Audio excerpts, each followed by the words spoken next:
रूही जल्दी से खड़ी हुई और राजवीर की तरफ माफी मांगते हुए बोली, मुझे नहीं पता था राजवीर इतना सब कुछ हो जाएगा। मुझे अभय ने कहा था कि मेरे 2 बॉडीगार्ड आएंगे और वह हर्षवर्धन के रूम से एक फाइल चुरा लेंगे। मुझे नहीं पता था कि वह मेरे चाचू पर अटैक करवाने की सोच रहा है, वरना मैं खुद ही सुसाइड कर लेती, लेकिन अपने चाचू पर आंच नहीं आने देती। मुझे माफ कर दो राजवीर, मुझे नहीं पता था कि मेरी बेवकूफी की वजह से घर में इतना बड़ा हंगामा क्रिएट हो जाएगा। मुझे नहीं पता था मेरी वजह से मेरी प्यारी सी चाची की डेथ हो जाएगी। माफ कर दो राजवीर मुझे, मैं माफी लायक तो नहीं लेकिन फिर भी अपने किए की माफी मांगती हूँ। एक फ्लैट आगे राजवीर को इस वक्त भी रूही पर बहुत गुस्सा आ रहा था। आखिर रूही की लापरवाही की वजह से ही रघुवंशी मेंशन में इतनी प्रॉब्लम हो गई थी। राजवीर कमरे से बाहर की तरफ जाने लगा, क्योंकि वह इस वक्त न तो रूही को रोते हुए देख सकता था और न ही रूही को माफ कर सकता था। लेकिन रूही ने फिर से राजवीर के पैर को पकड़ते हुए कहा, प्लीज राजवीर माफ कर दो, मुझे मेरे चाचू की कसम मुझे नहीं पता था इतना सब कुछ हो जाएगा। अगर पता होता तो ये सब करने से पहले मैं मौत को गले लगा लेती। राजवीर ने एक नजर रूही को देखा और तभी उसका फोन वाइब्रेट होने लगा। राजवीर ने रूही से अपना पैर जबरदस्ती छुड़वाया और उस कमरे से बाहर चला गया। राजवीर ने फोन रिसीव किया तो वह फोन शौर्य का था। शौर्य ने बताया कि आर्या कोमा में चली गई है। ये सुनते ही राजवीर का दिमाग और ज्यादा खराब हो गया। राजवीर को नहीं पता था कि यह अटैक कब रुकेंगे और इस अटैक में किसका कितना नुकसान होगा, लेकिन इतना तो राजवीर समझ गया था, इस अटैक में जान किसी की नहीं गई है। अब राजवीर को पैंथर की टेंशन हो रही थी। पैंथर कहाँ था किसी को नहीं पता। पैंथर का फोन भी नहीं लग रहा, न ही पूर्वी का फोन लग रहा था। राजवीर ने शौर्य से थोड़ी देर बाद की फोन कट किया और तभी ऑफिस में फोन आने लगा। राजवीर ने फोन रिसीव किया तो फोन पर स्टाफ ने कहा, सर पिछले 4 घंटे से दिव्यांश पर ड्रिंक कर रहे हैं, उनकी बहुत बुरी हालत है, प्लीज आप आ जाइए। राजवीर का दिमाग और ज्यादा खराब हो गया, लेकिन राजवीर ने अपना मानसिक संतुलन नहीं खोया। राजवीर सोच रहा था कि जहाँ दिव्यांश को हिम्मत से काम लेना चाहिए वहाँ दिव्यांश नशे में क्यों डूब गया। अभी तो उसने सारे इन्वेस्टर को चुप करवाया है और अभी ड्रिंक करने लगा। राजवीर ने उस स्टाफ मेंबर से कहा, मैं आ रहा हूँ। इतना कहकर राजवीर ने फोन कट कर दिया और मेंशन से बाहर चला गया। राजवीर मेंशन के पार्किंग में आया, उसने गाड़ी का दरवाजा खोला और एक नजर रूही के कमरे की तरफ देखा और फिर गाड़ी में बैठकर गाड़ी स्टार्ट करके चला गया। राजवीर गाड़ी ड्राइव कर रहा था, लेकिन उसके दिमाग में रूही की कुछ बातें हिट कर रही थी। मुझे पता होता अब ये सब करेगा तो मैं सुसाइड कर लेती, मुझे मेरे चाचू की कसम मैं मौत को गले लगा लेती। ये सारी बातें राजवीर के दिमाग में बार बार कर रही थी। राजवीर ने अचानक ही गाड़ी यू टर्न ले ली और गाड़ी की स्पीड बढ़ा दी। राजवीर ने गाड़ी मेंशन के बाहर रोकी और जल्दी से गाड़ी से उतरकर भागता हुआ रूही के कमरे में गया और जैसे ही उसने रूही के कमरे का गेट खोला उसकी आंखें खुली की खुली रह गई। रूही ने अपने गले में फांसी का फंदा लगाया हुआ था। राजवीर ने रूही को ऐसे सुसाइड करते हुए देखा तो उसकी आंखें फटने को तैयार हो गई। राजवीर अगर एक और मिनट लेट हो जाता तो रूही मर चुकी होती। राजवीर जल्दी से गया और उसने रूही का हाथ पकड़ा। राजवीर ने रूही के स्टूल पर पैर रखा और जल्दी से रूही के गले से वह फंदा निकाल दिया। रूही तो अब भी बस रोई जा रही थी। उसने तो डिसाइड कर दिया था कि वह आज अपनी जान दे देगी।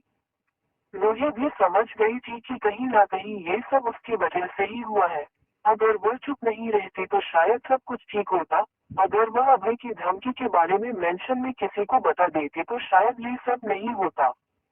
राजवीर ने रूही का हाथ पकड़ा और गुस्से में उसे नीचे उतार दिया और फिर लगभग उसकी और हाथ उठाते हुए बोला, पहली गलती करती हो और फिर दूसरी गलती करती हो। राजवीर का हाथ हवा में ही था और वही रूही ने अपना चेहरा दोनों हाथों से छुपा लिया। राजवीर ने झटके से रूही को छोड़ दिया और रूही फिर से फर्श पर जा गिरी। राजवीर ने अपने सिर पर हाथ रखा और इधर उधर चक्कर लगाने लगा। शायद सबसे ज्यादा बुरी हालत राजवीर की थी। राजवीर सब कुछ जान चुका था कि मेंशन में कितना नुकसान हुआ है और कहीं ना कहीं उस नुकसान को रोकने की कोशिश भी कर रहा था। जितना सब फैल गया था उसे इकट्ठा करने की कोशिश कर रहा था। ऊपर से रूही का सुसाइड अटेम्प्ट करना राजवीर का दिमाग और ज्यादा खराब कर रहा था। इस वक्त राजवीर को भी सपोर्ट की जरूरत थी, लेकिन राजवीर तो खुद दूसरों की सपोर्ट बन रहा था। वही रूही फर्श पर बैठी हुई बस सोए जा रही थी। राजवीर रूही के करीब आया और गुस्से में बोला, यह क्या करने जा रही थी तुम? रूही कुछ नहीं बोली। राजवीर ने फिर कहा, तुमसे बात कर रहा हूँ, क्या करने जा रही थी तुम? तुम्हें लगता है तुम्हारे सुसाइड करने से सब कुछ ठीक हो जाएगा? तुम्हारे मरने से नुकसान की भरपाई हो जाएगी? ऐसा कुछ नहीं होगा, बल्कि वह रणविजय सिंह जीत जाएगा, अभय जीत जाएगा। वह तो यही चाहते हैं कि रघुवंशी मेंशन में लाशें उठे और शायद तुम खुद को मारकर उनकी इच्छा पूरी कर रही थी।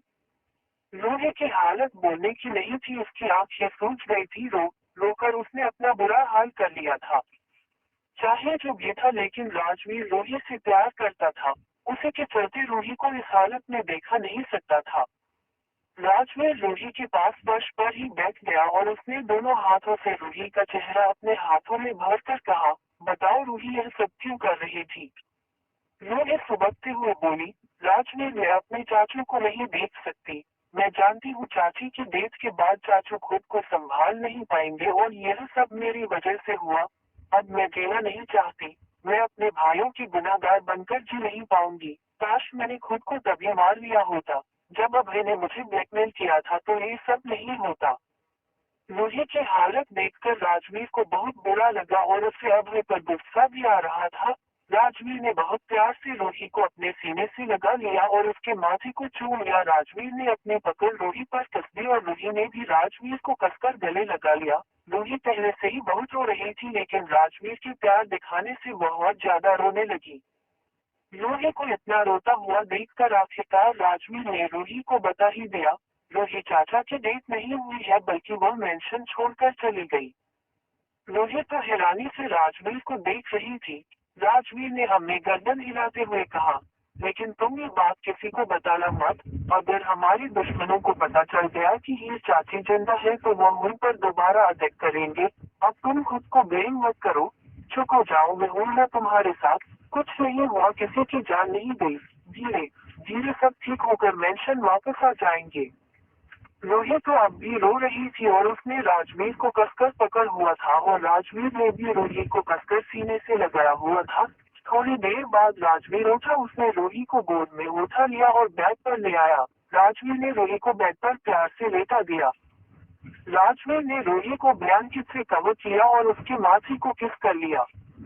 राजवीर जैसे ही उठने को हुआ, रूही ने राजवीर की कलाई पकड़ ली। राजवीर फिर से रूही के करीब चला गया। राजवीर रूही के पास लेट गया और रूही ने भी करवट लेकर राजवीर को गले लगा लिया।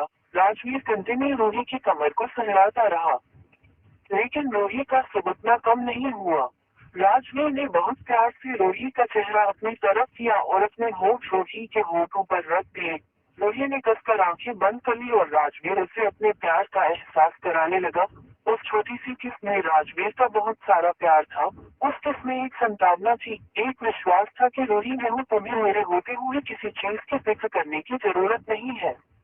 उस किस में रूही के लिए फिक्र थी, रूही को खोने का डर था। राजवीर ने बारी बारी से रूही की आंखों को भी छूम लिया। इस बार रूही ने राजवीर की तरफ नहीं देखा। वह सिचुएशन कोई रोमांटिक सिचुएशन नहीं थी, बल्कि राजवीर रूही को संभालने की कोशिश कर रहा था और उसने काफी हद तक रूही को संभाल भी लिया था। राजवीर ने धीरे धीरे रूही के पूरे चेहरे को चूम लिया। राजवीर ने फिर धीरे से रूही के कान के पास अपने होंठ ले जाते हुए कहा, रूही, आज के बाद ऐसा मत करना। मैं तुम्हें हर वक्त संभाल नहीं सकता, मुझे और भी बहुत सारे काम है, तुम समझ रही हो ना? रूही ने हाँ में गर्दन हिला दी। राजवीर ने रूही के कान पर किस करके कहा, अब तुम सो जाओ, मुझे ऑफिस जाना है और दोबारा से ऐसा मत करना। तुम्हारे ऐसा करने से हमारे दुश्मन जीत जाएंगे और हमें अभी एक साथ मिलकर उन्हें हराना है। राजवीर ने रूही की तरफ हाथ बढ़ाकर कहा, वादा करो रूही, ऐसा नहीं करोगी। मैं तुम्हारी तरफ से निश्चित होना चाहता हूँ कि तुम दोबारा से ऐसी हरकत नहीं करोगी। रूही ने अपना हाथ राजवीर के हाथों पर रख दिया। राजवीर ने एक बार फिर रूही के होठों को कैप्चर कर लिया और एक डीप किस के बाद कहा, अब तुम सो जाओ और अपने दिमाग पर ज्यादा जोर मत डालो। धीरे धीरे सब ठीक हो जाएगा। एक बार शिवाय ठीक हो जाए फिर देखना कैसे हम सब मिलकर उस रणविजय सिंह राणा की मौत को दावत देते हैं। रूही ने अपना सिर राजवीर के सीने पर छुपा लिया और राजवीर भी तब तक रूही का सिर सहलाता रहा जब तक रूही सो नहीं गई। रूही के सोते ही राजवीर बेड से उठकर मेंशन से बाहर चला गया। राजवीर सीधा ऑफिस गया जहां दिव्यांश ड्रिंक पर ड्रिंक किए जा रहा था। दिव्यांश को होश नहीं था कि वो कितना है पी चुका है, लेकिन जैसे उसने राजवीर को देखा मदहोशी की हालत में बोला, आओ राजवीर देखो मेरी जिंदगी कैसी हो गई है। राजवीर ने दिव्यांश को ऐसे देखा तो उसका गुस्सा दुगना हो गया। आखिर भाई बहन में राजवीर का दिमाग जो खराब करके रखा हुआ था। बहन सुसाइड करने पर उतारू थी और भाई से पीकर आधा मर गया था। राजवीर गुस्से में दिव्यांश के पास आया, उसके पास रखी हुई बोतल को उठाकर एक कोने में फेंकते हुए गुस्से में बोला, आखिर तुम्हारी प्रॉब्लम क्या है? तुम्हें समझा कर गया था ना कि खुद को संभालो, लेकिन तुम खुद को भी नहीं संभाल सकते तो पूरे परिवार को क्या संभालोगे? राजवीर का गुस्सा देखकर दिव्यांश की आंखों में पानी उतर आया। दिव्यांश जैसे तैसे अपनी जगह से खड़ा हुआ, उसने राजवीर को गले लगाकर दर्द भरी आवाज में कहा, राजवीर सब कुछ खत्म हो गया, सब कुछ। मैंने दृष्टि को डाइवोर्स दे दिया। मेरे और दृष्टि के नसीब में एक साथ रहना लिखा ही नहीं। मेरी ये गलती है, मैंने ही उसे मेंशन से जाने दिया। जब वह जा रही थी मुझे तभी लग रहा था जैसे वह मेरा सुख चैन अपने साथ लेकर जा रही है, और देखो आज भी मेरा सुख चैन उसी के पास है। राजवीर अगर उसी दिन हाथ पकड़कर उसे रोक लेता तो शायद वह मेरी ही रहती, लेकिन उस वक्त मैंने अपने दिमाग की सुनी, अपने दिल की नहीं, और इसी के चलते सब कुछ खत्म हो गया। दिव्यांश ने दृष्टि को डाइवोर्स दे दिया। ये सुनकर राजवीर की आंखें फैल गई। राजवीर का दिमाग एक के बाद एक चोट झेल रहा था। राजवीर ये जानता था कि वह कैसे खुद को संभाल रहा है, लेकिन फिर भी अपने बड़प्पन के चलते हुए राजवीर ने खुद को मजबूत बनाया हुआ था। राजवीर ने अपनी पकड़ दिव्यांश पर कसते हुए कहा, क्या बोल रहे हो तुम? तुमने दृष्टि को डाइवोर्स क्यों दिया? बताओ मुझे, कल ही तुम्हारी शादी हुई है और आज तुम कह रहे हो तुमने दृष्टि को डाइवोर्स दे दिया। आखिर चल क्या रहा है?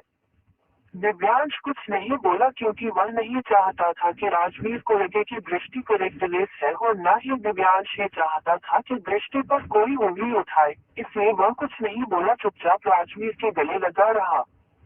राजवीर ने दिव्यांश को खुद से दूर करके उसे झटकते हुए कहा, दिव्यांश तुमसे कुछ पूछ रहा हूँ। तुमने दृष्टि को डाइवोर्स क्यों दिया?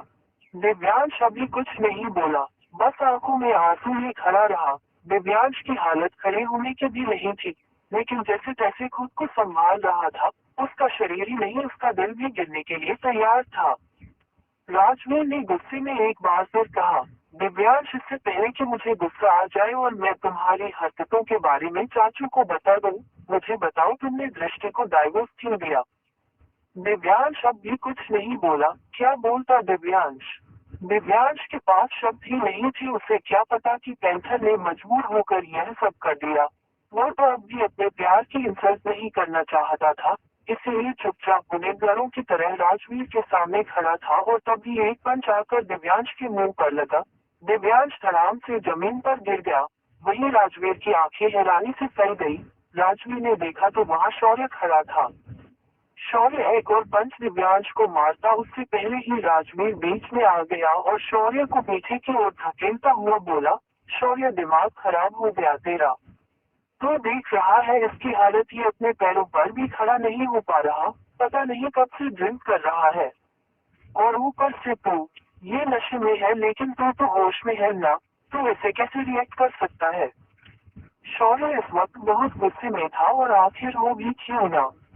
शौर्य को दिव्यांश और दृष्टि के डाइवोर्स के बारे में पता चल गया था। शौर्य ने तो सोचा था वह इज्जत के साथ अपनी बहन को दिव्यांश के घर भेजेगा, लेकिन दिव्यांश ने तो एक गलतफहमी के चलते सब कुछ खराब कर दिया था।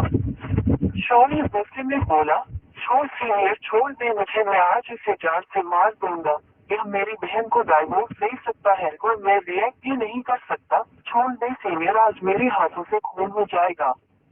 लेकिन राजवीर ने शौर्य को नहीं छोड़ा। राजवीर फिर से शौर्य को पीछे की ओर धकेलता हुआ बोला, शौर्य कुछ तो बताओ, हुआ क्या है? शौर्य ने गुस्से में कहा, सीनियर, इसने मेरी बहन को डिवोर्स दे दिया। ये कहकर कि वह अंधी है। जरा इसी पूछ कि जब ये मेरी बहन के आगे पीछे घूमता था तब वह अंधी नहीं थी। जब ये गिर से मरा जा रहा था तब मेरी बहन अंधी नहीं थी। जब ये पूरे रघुवंशी खानदान के साथ बारात लेकर हमारी चौखट पर आया था तब मेरी बहन अंधी नहीं थी। जब ये छुप छुप कर दृष्टि से मिलता था, अपने बच्चे को अपने सीने से लगाई घूमता था, तब मेरी बहन अंधी नहीं थी और अब इसने मेरी बहन को अंधी बोलकर डाइवोर्स दे दिया।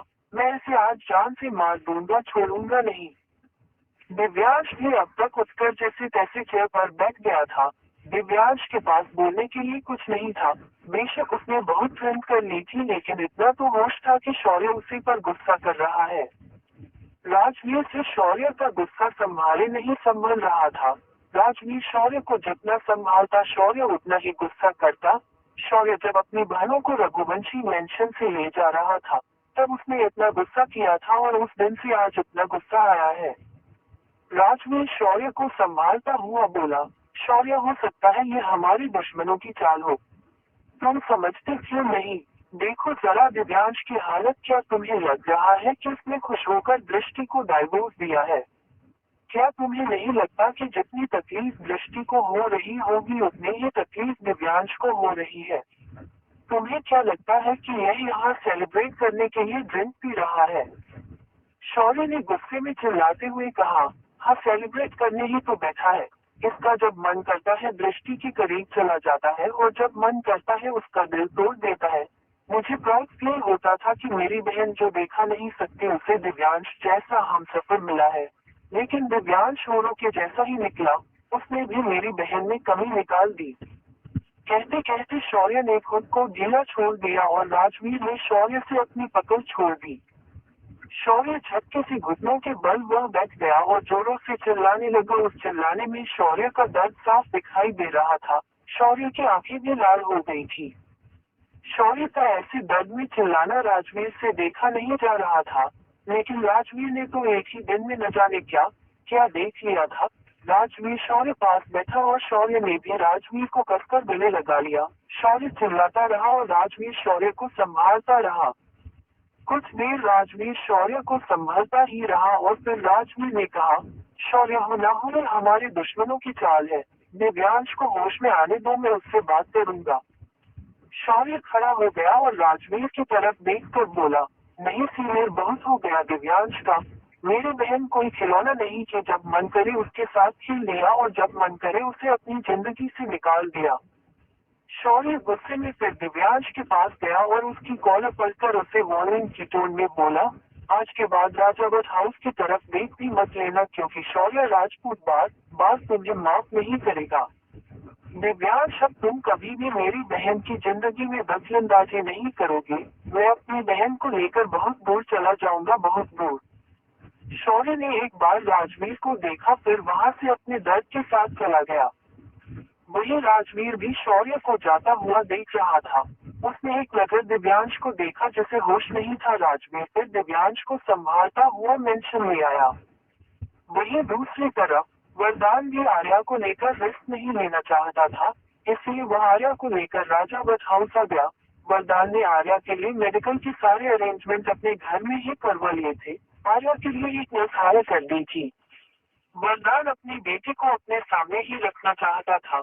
वह जानता था अगर हॉस्पिटल में रहे तो रणविजय सिंह राणा एक बार फिर उसकी बेटी पर अटैक करेगा और शायद इस बार उसकी बेटी बच ना पाए।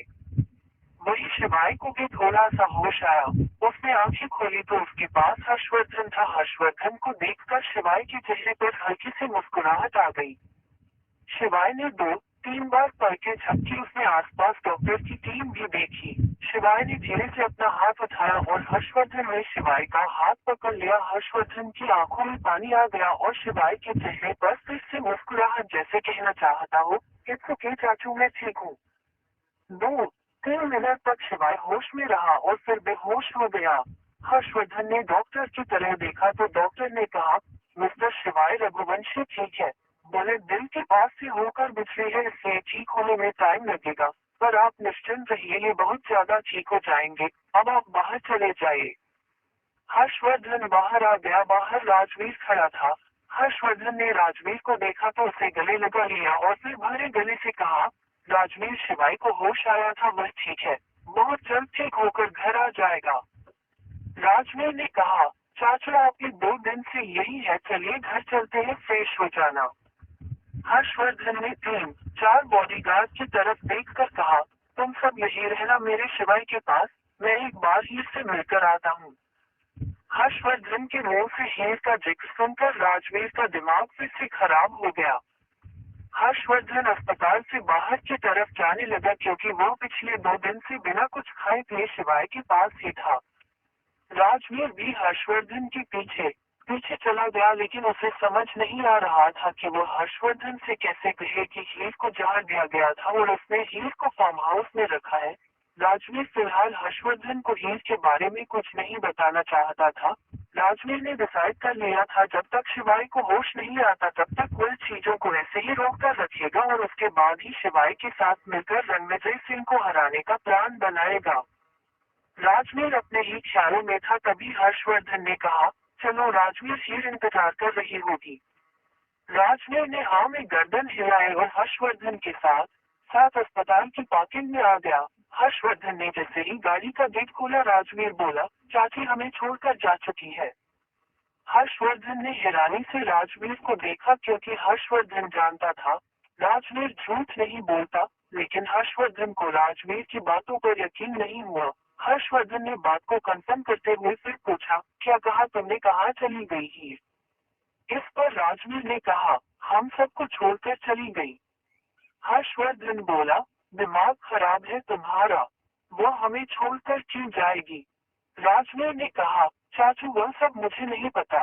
राजवीर ने जेब में से एक लेटर निकालकर हर्षवर्धन के हाथ में रखते हुए कहा, चाचा ने जाने से पहले ये लेटर कमरे में छोड़ा था। मैंने इस लेटर को पढ़ा नहीं क्योंकि मैं जानता हूँ ये लेटर सिर्फ आपके लिए है, तो आप ये लेटर पढ़ लीजिए। इतना कहकर राजवीर थोड़ा दूर चला गया। हर्षवर्धन एक बार लेटर को देखता और एक बार राजवीर को। हर्षवर्धन के दिल की धड़कनें डबल स्पीड से भागने लगी। हर्षवर्धन को घबराहट होने लगी, उसे डर होने लगा कि कहीं उसके लिए सच में उसे छोड़कर ना चली गई हो। हर्षवर्धन ने अपने हाथों से वो लेटर खोला, उस लेटर में लिखा था, साहब माफ करना, मैं आपको छोड़कर जा रही हूँ, लेकिन क्या करूँ साहब, मेरे अपशगुनी का सारा रघुवंशी मेंशन पर भी पड़ गया। गाँव वाले गलत नहीं कहते साहब, मैं सच में अभागे हूँ, मेरे भाग्य में खुशियाँ नहीं है और अब तो मेरे भाग्य का असर आपके परिवार पर भी हो गया। आप खुद ही सोचो, हमारी शादी को 1 साल भी नहीं हुआ और इतनी बड़ी घटना हो गई। मैं अब एक और मिनट यहाँ नहीं रहना चाहती। मैं नहीं चाहती मेरे भाग्य की वजह से आपके परिवार पर कोई आंच आए। जानती हूँ साहब आपको बहुत बुरा लगेगा, लेकिन मैं अब और मेंशन में रहकर सबको परेशान नहीं देख सकती। मुझे ढूंढने की कोशिश मत कीजिएगा।